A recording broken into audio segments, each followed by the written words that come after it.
I was caught and taken to the police station for setting off firecrackers on New Year's Day. On the first day of the new year, I was escorted to the police station for setting off fireworks. The handsome young officer only said a few words, and just like that, I lost 200 yuan, consider it my tuition fee for the new year. I thought it was a small matter, but who knew my family would force me on a blind date? The guy was a refined man in a suit, a handsome face. Wait a minute, wasn't he the officer who arrested me twice? Hearing there was a place where firecrackers were allowed, I immediately packed my suitcase and hit the road. I arrived just as evening fell. The streets were bustling with young people holding sparklers, laughing, chatting happily, and taking selfies. I was so moved I wanted to cry, feeling like I had finally immersed myself in the New Year's atmosphere. After dropping off my bags at the hotel, I rushed out to buy a huge firework, but bad luck followed me. At 10:00 p.m., I bought the firework from an old woman.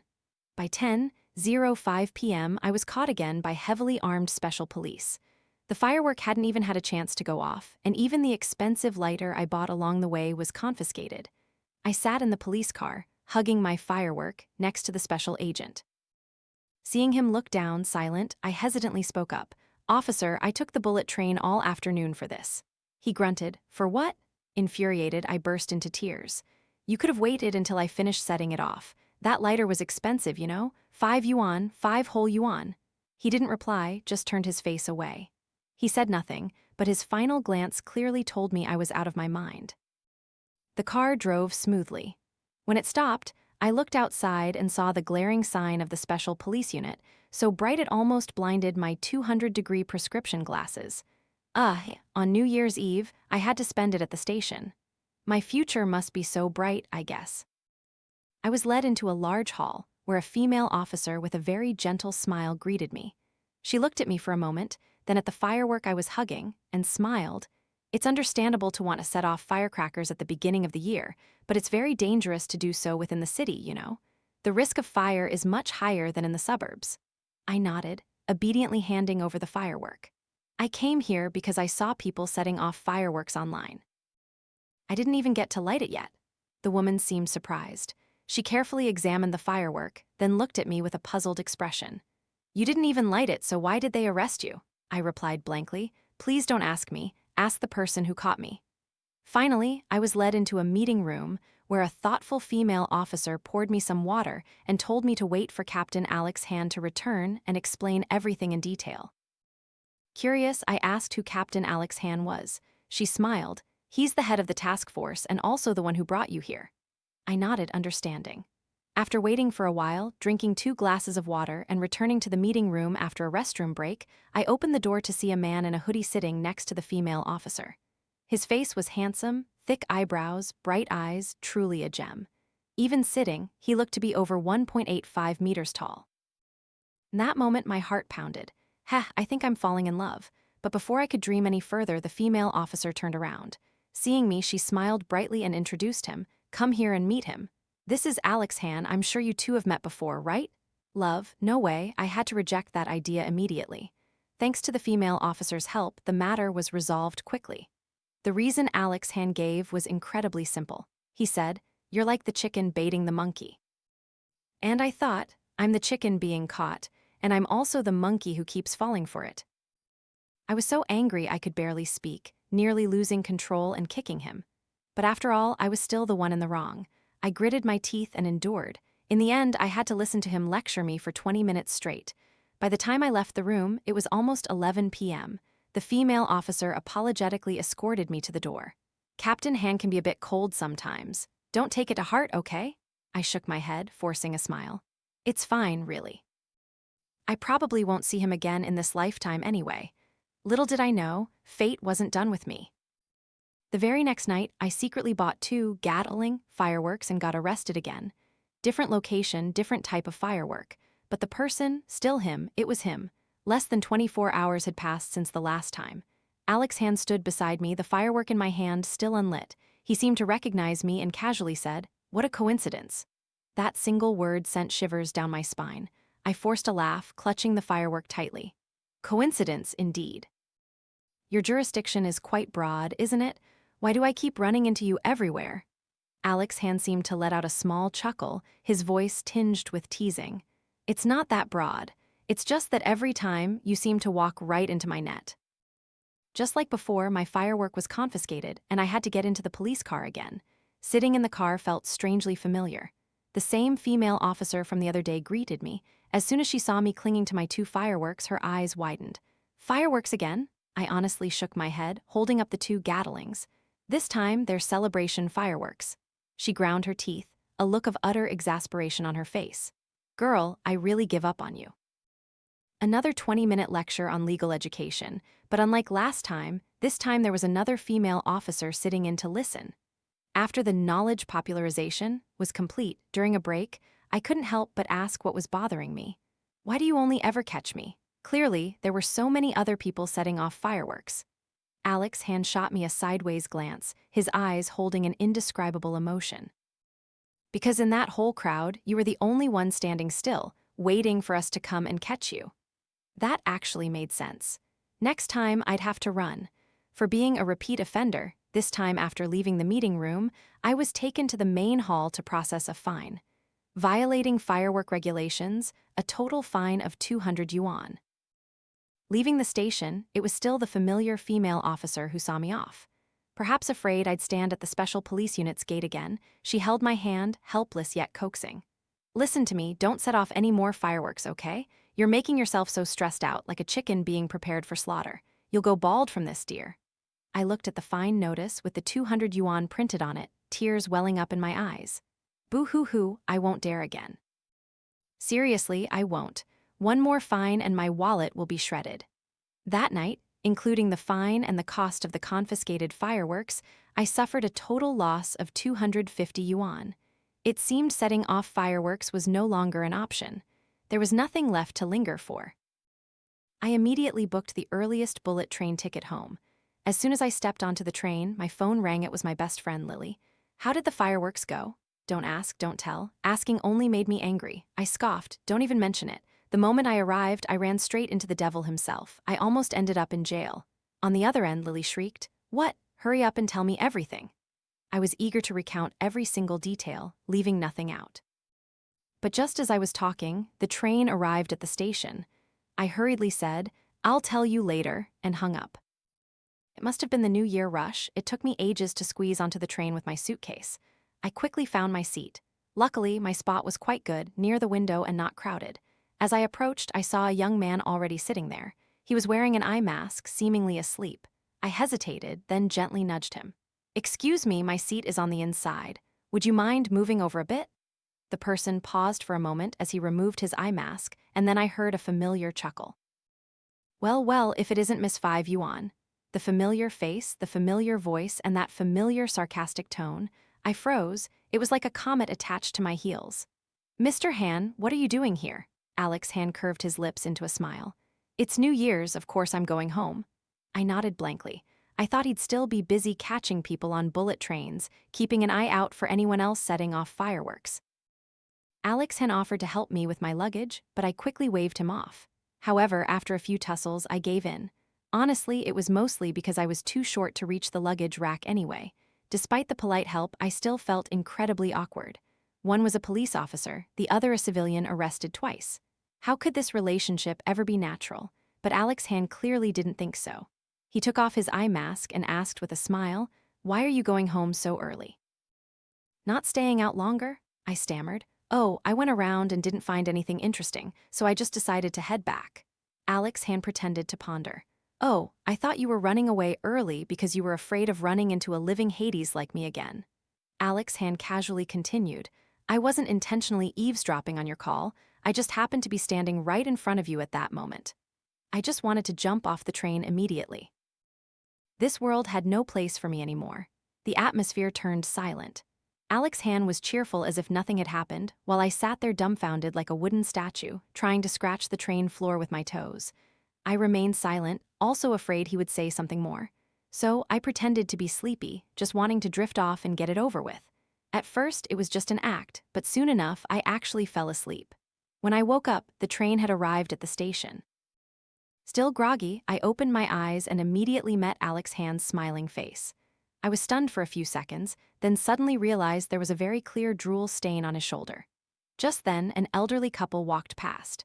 The old woman witnessed the scene and praised, "This young man has been so caring towards your granddaughter the whole journey. You must hold on to such a good person." I quickly waved my hands, trying to explain, while Alex's hand's soft chuckle echoed from behind me. Only when we got off the train did I realize Alex Han wasn't even going on the same route as me. Feeling instantly uplifted, I enthusiastically waved goodbye to him. I arrived home, exhausted, just as my parents were seeing guests off. The moment my mom saw me, she broke into a radiant smile, waving me over. Ignoring my cumbersome suitcase, she dragged me across the room to a middle-aged woman. "This is my daughter, isn't she lovely? Are her conditions good enough?" The woman looked me up and down, then happily said, "Oh, this girl is so pretty. Don't worry, I'll definitely find her a very good match." Seeing them get more and more absorbed in their conversation, I frowned and stepped back to stand next to my dad. "Who is she, Dad?" my dad casually replied. "The matchmaker." I gasped in shock. "But I'm only 24. My dad looked at me with sympathy. "Your mom doesn't care how old you are." The next day, I was forced to go on a blind date. All my protests were useless. The blind date and I became WeChat friends. I felt quite awkward, not knowing how to start a conversation with this person. He took the initiative to text first. "Hi, I'm Ethan Kyan." I stared at the name for a long time, then stiffly typed back, "Hello." The moment I sent the message, he replied instantly, as if he'd been waiting in front of his screen. "So, I'm sure the matchmaker told you my family has a bit of money. After we get married, I want you to stay home and have children. I don't like daughters, I only want sons. I'll give you 2,000 yuan a month, which should be enough for your expenses. We'll pay off the house loan together, but since I'm a man, only my name will be on the property deed, okay? My parents' family is considered low income, so the betrothal gift will only be 8,000 yuan. But your family is wealthy, so the dowry should be at least 80,000 yuan, plus a car, preferably a BMW, because I like that car." All those lines were in Chinese, but at that moment, no matter how many times I read them, I couldn't comprehend what gibberish that guy was spouting. After a period of silence, I finally replied, "My warm little son, dear sir, I'm your blind date, not some divine turtle in a wishing well. If you have wishes, please go to a temple and pray for them."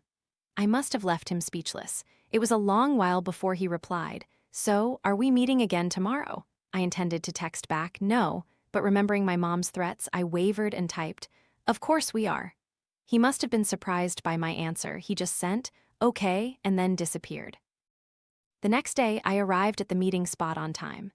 The matchmaker had told me the person would be holding a white rose. I peered around, searching and searching, but saw no one. Just as I was about to call, I suddenly saw a familiar face, Alex Han, standing nearby, looking like he was waiting for someone. Today he was wearing a floral shirt, completely different from his neat uniform from before, looking exactly like a genuine playboy. I hesitated for a long time, but finally had to bite the bullet and go say hello. "Hi, Mr. Han, what a coincidence." He seemed surprised to see me too, staring blankly for a moment before replying, "A coincidence indeed." He glanced at me and asked, "What are you doing here, shopping?" "I'm on a blind date," I said, holding up the white rose in my hand. "My family forced me, I really didn't want to." Hearing that, Alex Han's expression turned a little strange. While I was still wondering, he took a white rose out of his pocket. "Me too," he said. I stared at him in disbelief. "Ethan Kyan, is that you?" Alex Han nodded, perfectly calm. "That's me." Alex Han and I sat opposite each other in the cafe. He kept staring at the rose in my hand, while I was stunned, staring at his floral shirt. Finally, I was the one to break the silence. "There's something I've been thinking about that I can't figure out." Seeing me hesitate, he nodded, signaling for me to speak. I paused for a moment, then went straight to the point. "Why did you call yourself Ethan Kyan?"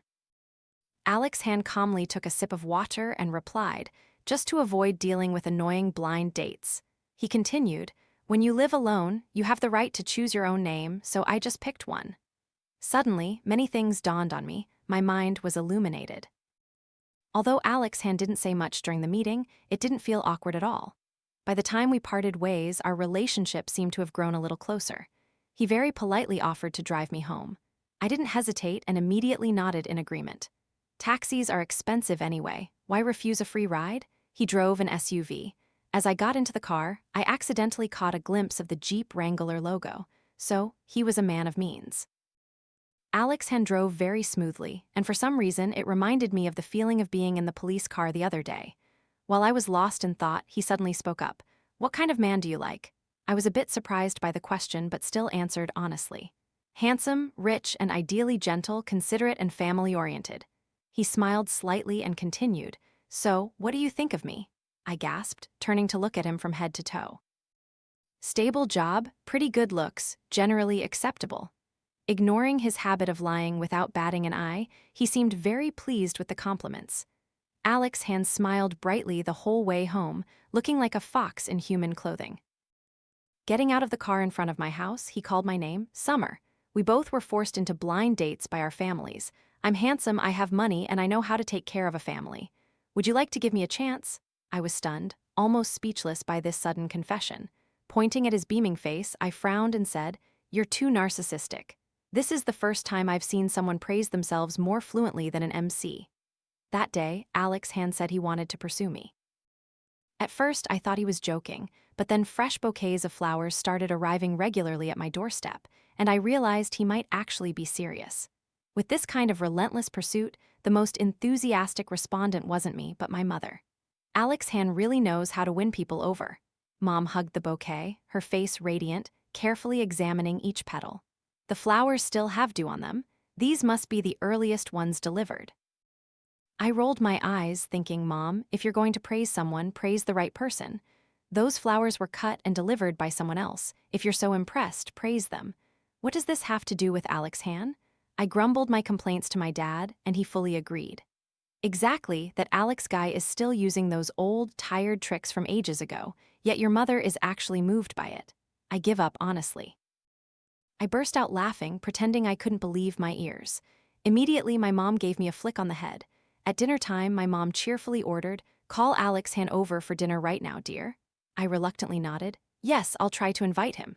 Perhaps seeing my lack of enthusiasm, my mom's face suddenly darkened.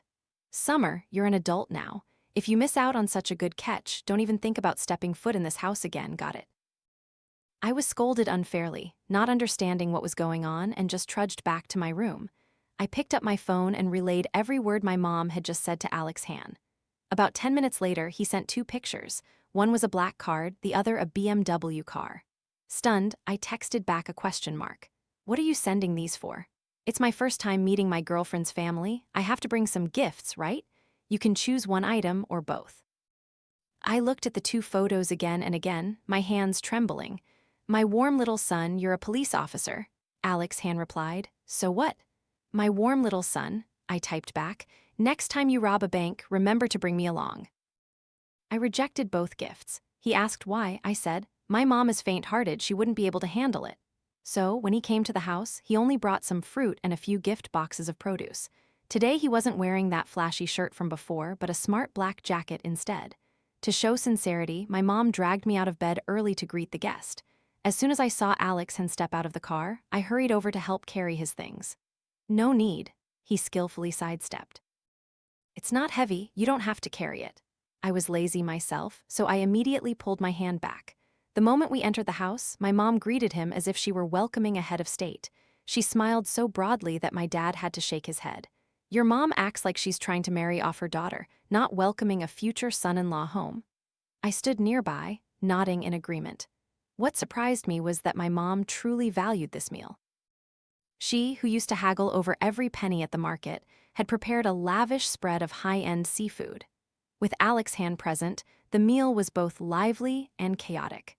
The dinner became much more boisterous thanks to the good wine my dad brought out, but it was also just as bloody, because my mom kept bringing up embarrassing stories from my childhood. While eating, my mom started probing into Alex Han's background. "Little Alex, what does your family do? You know, my daughter here has been pampered like a fragile egg since she was little. I'm just afraid she can't handle hardship." I looked at my mom in surprise. They've only met a few times, and she's already being so direct with him. Alex Han was picking up food. Hearing my mom's words, he looked up at me, smiled slightly, and replied, "My family is in business. I don't think whatever Summer spends will be a big problem." The moment he finished speaking, my mom immediately scooped a giant king crab onto his plate. I watched him calmly peel and eat the crab, secretly impressed. He's truly a police officer, so mentally composed. He can lie without batting an eye. After dinner, I was tasked with seeing Alex Han off. Since he'd had some wine, he called a private car. Standing by the road waiting for the car, he looked at me, frowning. "You've been staring at me all this time. Do you want to say something?" I giggled. "Nothing. I just wanted to learn a little something from you." "Learn what?" Alex Han tilted his head slightly. I put on a mysterious act, gestured for him to lean down, and whispered close to his ear. "Actually, I'm also a hidden billionaire. It's just that some bad guys framed me and my fortune was lost. Do you want to hear the rest of the story? Transfer me 5,000 yuan and I'll tell you." Alex Han smirked. "Are you crazy?" From that day on, Alex Han seemed to become incredibly busy. The most noticeable thing was how significantly fewer times he texted me. At first, he at least had free time at noon to chat with me. Later, it was just good-night messages sent at midnight. If it weren't for the fact that he consistently sent flowers every day, I would have thought he'd given up. I also felt more at ease not having to overthink things, so gradually, I stopped initiating texts.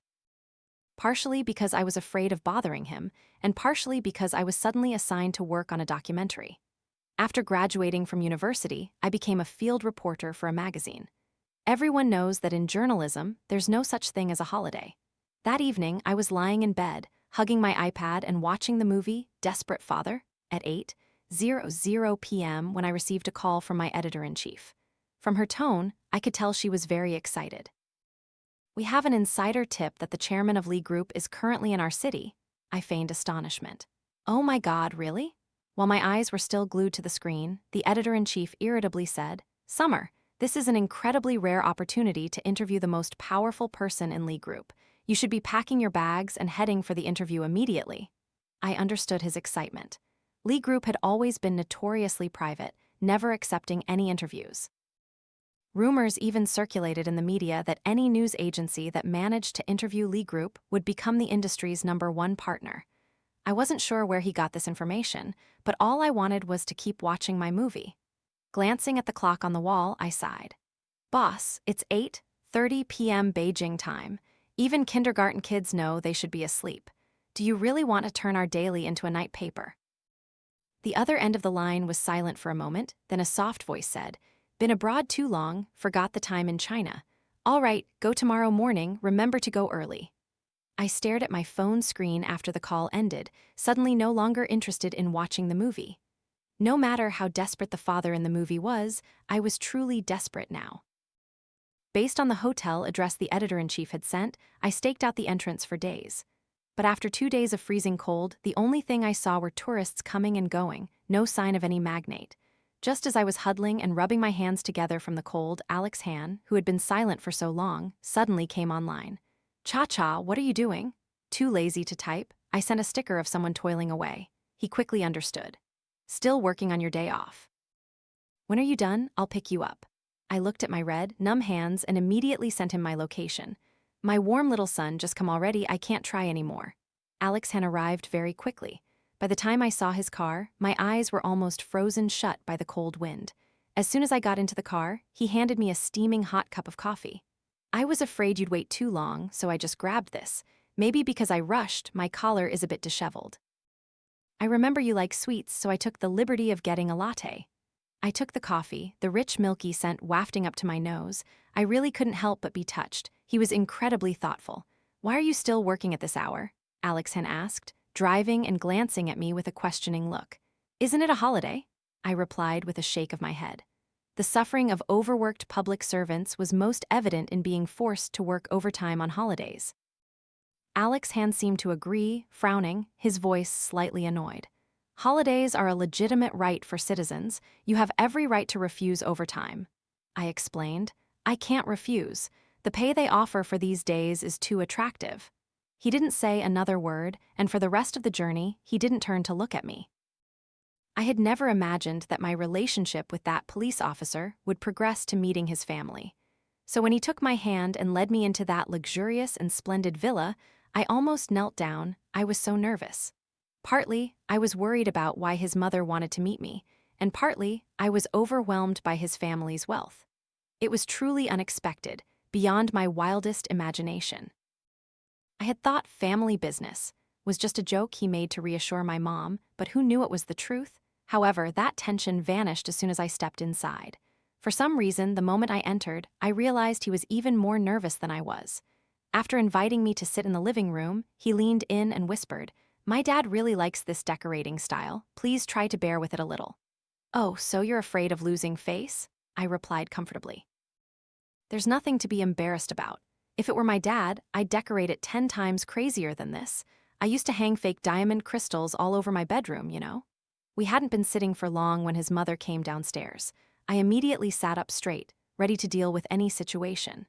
In my head, I'd already pictured the scene, a cold future mother-in-law presenting a blank check to send me away. I even had a ready-to-sign voluntary agreement prepared. As soon as she presented the check, I'd sign it instantly. Even though I'd lose a handsome police officer, I'd have the opportunity to acquire countless other W's wealth. But reality was far different from what I imagined. I waited and waited, but no check appeared. Instead, his mother came forward and embraced me warmly. "Cha-cha, it's been so long since I last saw you." The words, "it's been so long," almost overloaded my brain. Looking at his mother's cheerful face, I stammered, "Auntie, have we met before?" "So it's you, dear. Of course, we know each other. I used to carry you around all the time when you were a tiny baby." Noticing my still confused expression, his mother quickly switched to an eager northeastern accent. "Oh my goodness, young people today, how can their memories be so bad?" she said, pulling the police officer by the arm. "Do you remember this boy?" I swallowed hard, honestly nodding. "Yes, I do. This is Alex Han." After all, he was the person I had once desperately wanted to be my big brother. Even if he turned to ash, I'd recognize him. Before I could finish my sentence, I saw his mother sigh in disappointment.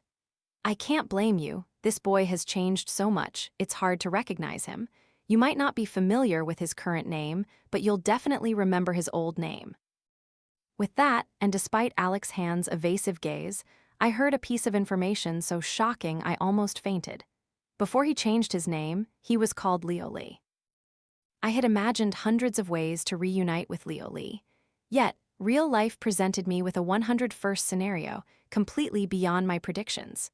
At that moment, both of us were sitting opposite each other on a long bench in the back garden, our eyes meeting with a hint of awkwardness.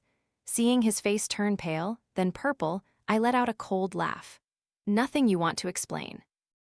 Alex Han at this point had completely lost his former eloquence. Instead, he was so tense he stammered. He seemed to be trying to think of what to say but didn't know where to start. I sighed. "When did you recognize me?" He lowered his head, thought for a moment, then looked up at me. "The second time you came to the station, I saw your information in the file." I gritted my teeth, pressing on. "So you recognized me, why didn't you say anything?" He reached up to touch his chin and chuckled. "My image as a child was so bad, I have to maintain my current image, don't I?" I frowned. "What image?" He replied with full confidence. "What else? The domineering CEO persona. For the sake of this reputation as a handsome, rich, and loyal man, I've had to suffer quite a bit." His words were so shameless they made me sick. I scoffed contemptuously. "What ridiculous image?" He frowned, HM-fed, and then lightly tapped my head. "Girls shouldn't talk nonsense. Don't learn bad habits instead of good ones." Having failed to secure a massive inheritance, I left dejectedly. Before I could leave, Alex Han's mother held me back and asked about our relationship. Was there happy news of grandchildren on the way for her? I was flustered and wanted to explain that there was nothing special between Alex Han and me. But before I could even open my mouth, Alex Han pulled me behind him and said, "Mom, don't scare her. We just want to get to know each other first." Under his mother's meaningful gaze, he hurriedly pulled me away. Once settled in the car, I said irritably, "Who wants to pursue anything with you? I already rejected you outright." Alex Han burst out laughing. "You only rejected Alex Han. Now I'm Leo Lee. Someone once said they'd only marry Leo Lee, remember?" I looked at him, driving with his left hand, feeling both angry and amused. My heart was full of doubts. Even if we knew each other as children, we'd only met a few times since then. Why was he so insistent on pursuing me? Contrary to my expectation that he would get angry or argue, he just glanced at me. That look carried an indescribable emotion that instinctively made me turn my face to look out the window. This parting was truly not very pleasant. Until I left, Alex Han didn't say another word. Watching his car slowly disappear, I sighed wearily. Just as I was wondering how to explain things to my mom, a familiar voice suddenly rang out from behind me. Cha-cha, are you standing here waiting for me? The newcomer was wearing a refined suit with a gentle face and a soft smile. My mood immediately brightened. I joyfully exclaimed, Charles Joe, you're back. Has everything overseas gone smoothly? He smiled and nodded. Yes, I don't have many friends. Besides Lily, the closest person to me is Charles Joe. Unlike my family of civil servants, Charles Joe was truly from an official's family. Our families were distantly related. His mother was the grandniece of my maternal great-aunt. Lily once asked, surprised, why he was so close to me, such a distant relative. I spent an entire night contemplating and then concluded, it must be my incredibly strong personal charm. He seemed to have just returned, with a light suitcase beside him. Yep, everything's sorted. He shrugged and handed me a box. Here's the gift I promised you. I happily took it and opened it. Inside was the diamond necklace I had longed for. Before I could even say a word of thanks, the box was snatched away by a rough hand. Instinctively, I tried to pull it back, but when I looked up, I saw the person who snatched it was Alex Han, the very person I was sure had already left. Before I could even scold him, Charles Joe spoke first, his voice tinged with surprise. Young Master Han, what are you doing here? Alex Han indifferently glanced at him and asked, Who are you? Charles Joe still smiled and shook his hand. I'm Charles Joe. Last week, I just discussed a collaboration with your mother. I had planned to visit your home to say hello, but I didn't expect to meet you here first. Alex Han remained silent, then just stared coldly at me, his tone filled with disgust. Is he the reason you rejected me? Does he even hear himself when he speaks? I angrily snatched the gift box back, gritting my teeth. What nonsense are you talking about? In terms of status, he's actually my senior, from a highly respected family. After I said that, Alex Han's face went blank. The atmosphere became so awkward that I felt embarrassed for him. Fortunately, his skin was indeed very thick. He was silent for only a few seconds before returning to normal. But this time, he didn't bring up what had just happened again. Charles Joe, meanwhile, remained completely natural, as if he was all too used to these kinds of situations. After giving his gift to my mom, he said a few words and then prepared to leave. Before he left, Alex Han, uncharacteristically, took the initiative to add him on WeChat. The two of them put their arms around each other's shoulders and talked about something, but I was too far away to hear clearly. I only saw Alex Han's smug face, so I knew it couldn't have been anything good. Only after Charles Joe's car had completely disappeared did I turn to Alex Han and ask, Didn't you leave already? Why are you back? Hearing this, Alex Han scratched his head a little embarrassed. I have something to tell you. I couldn't feel at ease if I didn't say it. I nodded. Then say it, there's still time. He told me to wait a moment, then took an object out of his pocket. It was a slightly old superhero figurine, the paint almost completely chipped off. I asked curiously, What's that? It's a superhero I created myself, he said, smiling as if recalling a deep emotional memory. When I was little, I was bullied a lot. I thought if I had a superhero, he would protect me. I listened intently. So, did it work? He looked at me. Have you forgotten how much I was bullied as a child? Remembering his lonely childhood image, I gently patted his shoulder to comfort him. Well, that's just science fiction. It can't become real. Hearing me say that, he shook his head. But it wasn't completely useless. Seeing my confused look, he smiled gently, pointed at me. At least it brought you to my side. Summer, from the first day you reached out to help me, I've liked you. I like you just for being you, for no other reason. I once read a very popular post on TikTok. If a handsome, 1.89 tall, rich guy who loves you passionately confesses to you, would you say yes? I had boastfully told Lily that if that day ever truly came, I'd cry tears of joy in my dreams. That's why that night I didn't hesitate to nod and accept Alex Han's confession. Defying the notion of being unmatched, being confessed to by someone means you're the most beautiful person. The next day, Alex Han came to my house again, this time as my future son-in-law. He didn't come alone, he brought his parents. The living room was packed. Alex's dad and my dad were engrossed in a game of chess and conversation. Alex's mom and my mom were gossiping so enthusiastically they were almost bursting. I woke up with a start in the middle of the afternoon and quickly pulled Alex Han into the kitchen. What are you doing? Has your mom changed her mind about us? Alex Han sighed, his voice helpless. Can't you be a little more positive? I shook my head, almost in tears. I can't be. Let me tell you, if you want to dump me, you don't need to spend hundreds of millions. Alex Han frowned and pinched my cheek. Summer, relax, I'm rich and loyal. Unless you don't want me, I'll absolutely never give you a chance to leave me. I glared at him. Where did you learn that line? I can't believe someone as stiff as you could say something so cheesy. Sure enough, Alex's hands face flushed. Charles Joe taught me. He said it makes a guy look both dashing and loyal. After hearing that, I could only roll my eyes. Whenever those two were together, nothing sensible was ever said. But I had to admit, Charles Joe understood me perfectly. Even though he was a bit old-fashioned, I was still completely charmed by him. After the New Year holiday, Alex's hands and my wedding date was decided. My mom consulted a fortune teller who said the 5th day of the next month was very auspicious. I was fine with whatever. It was up to the adults. Since my company started work early, I had to return first. My city was different from Alex's hands, so we had to say goodbye at the train station.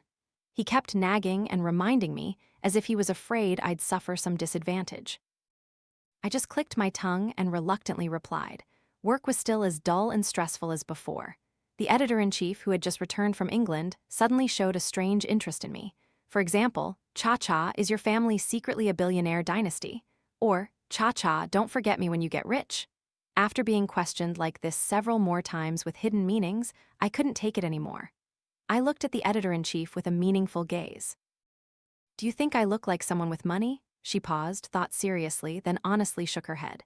Actually, not really. How could someone with money eat 4 stir-fries every day? Was she intentionally insulting me? Before I could get angry, the editor-in-chief lost interest. But why is Alex's mom paying so much attention to you?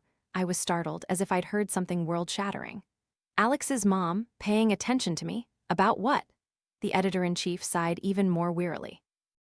She cares if you're happy, what you eat for lunch, if anyone bothers you. Seriously. Her gaze at me was both strange and suspicious. If Alex's mom weren't a woman, I'd think she had intentions with you. On the 3rd day back at work, the colleague assigned to monitor Alex's mom was hospitalized. The editor-in-chief stared at me for a long time, then decided to let me replace him. Since it was a direct interview, I just quickly grasped the situation and rushed to the location. The venue was the headquarters of Lee Group, not too far away. When we arrived, Alex's mom was still in a meeting. The receptionist led us to the prepared reception room. The editor-in-chief seemed very anxious, pacing back and forth since entering the room. I wondered, "Are you worried, boss?" The editor-in-chief waved me off. "I'm thinking about what excuse I should give to call the police if she tries to take you away." My mouth twitched. I quickly tried to reassure her. "You're thinking too far ahead."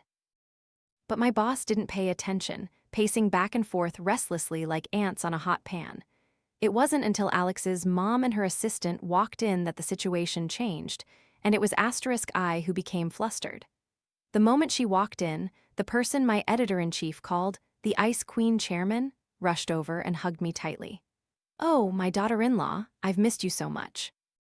The editor-in-chief, the interview went incredibly smoothly, thanks to the label of future daughter-in-law that Alex's mom embraced. All the information was top secret. My boss and I were sweating buckets listening. Our notebooks were full of hot news, but there was hardly any information we could actually publish. Finally, her secretary had to remind her of an important meeting. Only then did Alex's mom stop. Before leaving, she hugged me again, telling me to come home for dinner on the weekend. I nodded mechanically, seeing her out of the room. The room suddenly became silent. I turned to see the editor-in-chief staring blankly at the ceiling. I cautiously patted her shoulder. "Are you okay, boss?" She uttered a completely unrelated sentence blankly. "From now on, let's stop worshiping the god of wealth in the office." The god of wealth statue was personally acquired by the editor-in-chief from a temple, said to be consecrated and very sacred. I was astonished. "Why?" The editor-in-chief swallowed, looking at me with worship in her eyes. "Let's just worship you instead. You attract money faster than the god of wealth. If I were the god of wealth, I'd give her a good scolding." On Saturday, Alex Han and I were on holiday leave, returning to his home. Alex's mom was beaming when she saw me, personally preparing a lavish feast in the kitchen. I was so touched I almost cried while eating, constantly praising her cooking. After the meal, Alex's dad invited Alex to play chess, while I, having eaten too much, went for a walk in the garden with Alex's mom to help digest. As soon as we reached the back garden, Alex's mom, who had been smiling all afternoon, suddenly became pensive. "Summer, honestly, I've always owed you a thank you. I was very confused, not understanding why she would owe me a thank you. Thankfully, Alex's mom quickly explained, "Thank you for caring for and loving little Alex from when he was a child until now." With that, she bowed her head, her voice growing sadder. His father and I went abroad when he was very young, and only when we returned did we realize how much he had suffered. I gently shook my head. "You don't owe me anything, Auntie. If anyone deserves thanks, it's Alex Han." Alex's mom looked up at me. "What do you mean?" I took out the superhero figurine from my pocket that Alex Han had once given me. Throughout that period of bullying, Alex Han relied on this toy to overcome all difficulties. Before, I thought he relied on the image of a superhero, but now I understand that's not it. I flipped open the inside of the figurine's cape, showing her the words "Dad," "Mom," carved there. What helped him through wasn't fictional power, but your love and his faith in both of you. Immediately, Alex's mom covered her mouth, moved to tears. That night, Alex Han was called into his mother's room. No one knew what the mother and son discussed, but when Alex Han emerged, I could clearly see a look of relief and serenity on his face. From that day on, the relationship between Alex Han and me became even sweeter and more natural. Alex's parents adored me, seemingly wanting to pour all their affection onto me. As for my parents, they loved Alex Han so much they wished they could marry me off to him and have him live with us as a live-in son-in-law. Every time I saw my mom dragging Alex Han around to show him off to the neighbors, I couldn't help but complain to my dad. Whose biological daughter am I anyway? Why does mom never show off her daughter to anyone? My dad smirked. That Alex Han is both smart and charming. As for you, what is there to show off? I really couldn't stand this family anymore. But despite my exasperation, I was always proud to have found someone like Alex Han. In early August, he and I held a very grand wedding. When my dad took my hand and placed it in his, I saw tears welling up in his eyes. I heard him whisper to Alex Han, "You must treat her very well or don't blame me." Alex Han nodded and replied, "I understand." As my dad stepped back, the ceremony continued. The MC, in a formal black suit, invited the groom to read his vows. Alex Han took my hand, his eyes filled with love, sparkling like a wondrous galaxy. "I take you to be my wife." However, contrary to what I remembered, they weren't led into a traffic police car, but into a regular police force vehicle. Alex Han turned around and caught my eye. He said a few words to the person standing next to him, then walked towards me. He seemed genuinely pleased to see me. "Why didn't you call me?" I didn't reply, just subtly pointed at the car that had just started rolling. "If you get caught setting off fireworks, are you usually escorted to the police headquarters?" Alex Han grunted, deliberately avoiding the question. "It's all the same, no matter where you go." I let out a sarcastic laugh. "Same? What's the same about it? You recognized me from the very beginning, didn't you?" Alex Han chuckled sheepishly, saying nothing more. After a blanket of silence, just as I was about to speak, he suddenly took my hand. "That's right, I recognized you a long, long time ago, but you didn't recognize me back then. I thought, why not just start over?" As long as there was some connection, I was sure we'd become friends. Although I had dimly guessed it before, hearing him admit it still surprised me. I had thought this was a fated romance, decided after a destined meeting. Who knew it was all a meticulously planned scheme from one side? I raised my hand and flicked him on the forehead, listening to him mumble in pain next to my ear. I pouted. I should have played hard to get for a few more days, I knew it.